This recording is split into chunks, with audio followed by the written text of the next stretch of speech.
I'm Lily, and I failed my career change. Usually we hear about success stories, right? And I wanted my story to be a success story. I went into my career change thinking this will be it. I will prove to others and to myself that I can do it, that I am not a failure, that I can do something else rather than teaching, because I'm an English teacher. Last year I felt very burnt out at work. I was tired, I was uninspired and simply bored. It took me a few months to think how to improve the situation, and I didn't particularly see any chances, any ways to get out of that rut while staying in teaching. What I ended up doing was quit teaching, say bye to my students, and start applying for new jobs. I didn't really know what I wanted to do. I wanted to focus on soft skills and use my personality and my English to try and go into another sphere. And that sphere was IT sphere.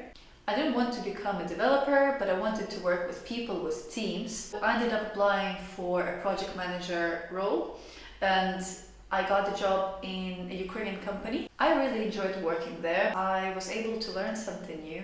I was able to work in a team, which was slightly new for me because in my teaching it's only me and my student, right? So that was new and it was exciting and it was fun. However, of course, I had some challenges as well. The first challenge was I realized 9 to 5 is hard. I know we're all different, but being a freelancer since I was 18 taught me that I would rather just stay a freelancer. The second challenge that I realized a few months in was that being a project manager is much less creative than being a teacher. And prior to that, I did not see teaching as something creative because I think I was so stuck in my own ways, and I've been stuck in this routine and I've been doing this for so many years that I didn't really think that was creative. It was very tedious for me. But then I tried something else and I realized, well, you know what? Teaching actually does give me the opportunity to be creative through lesson planning, through the way I lead the class, and so many other ways. The third obstacle was salary, which is not a surprise. It was an entry-level position, so I couldn't expect much. But of course, if that's your main source of income, you have to make sure it is enough for you to survive. And London, let me tell you, is an expensive city, so that was a big one. But the main one, which I was embarrassed to admit to myself, was that I missed teaching. And why I'm saying it was difficult for me to admit is because I didn't want to back up, right? I thought, hey, Lily, you've made a decision, stick to it. Don't just keep running around and trying different things, and you've decided, go for it, stick to it through whatever.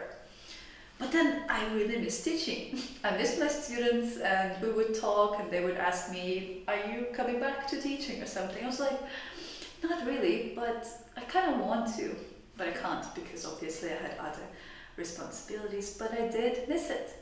And I realized that teaching gives me a much better state of flow. So when I teach, I don't really stress that much. It comes naturally to me. And there it was, 3-4 months in, I started having those doubts, right? Whether it was the right choice and so on. And let me tell you, I thought, you've got to be kidding me. It took me so much mental power to go for that and to try it out and to quit teaching and to say, hey, I'm now, acquiring certifications, I'm learning so much stuff, spending hours and hours on end doing different courses and watching webinars, and all that for nothing. So I tried to talk myself out of it. I kept on saying, Lily, if you quit now, that's just going to be such a waste of time. And I know it sounds maybe silly, like you haven't wasted so much time really, it's just a few months. But come on, who likes to waste time? The second doubt was I didn't want to let my team down. I was not the most important person on the team, but they relied on me in some ways, and I hated the idea that I could let them down. And the third doubt was the question in my head: if I go back to teaching, will I feel burnt out again?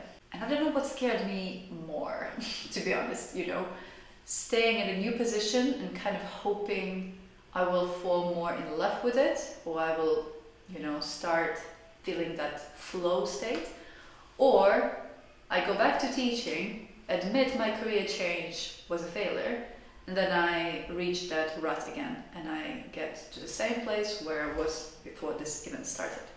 I thought and overthought. 6 months after I had entered that company, I handed in my notice and I told them I would have to leave.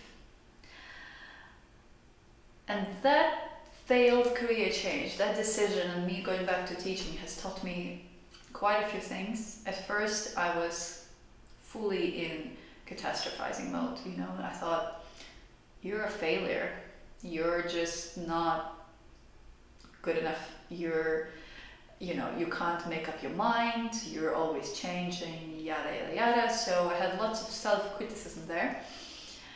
But then after therapy and after journaling, and just after some time has passed really, I started seeing lessons in that. And I want to share those lessons with you because I think many of us may think about career change and then we may find the courage to do it, or we may not, or we doubt and we're just not sure. So you've probably seen or heard people with their successful stories, and I want to be the other side. I want to tell you what I have learned from a failed career change and why I learned this is not the end of the world.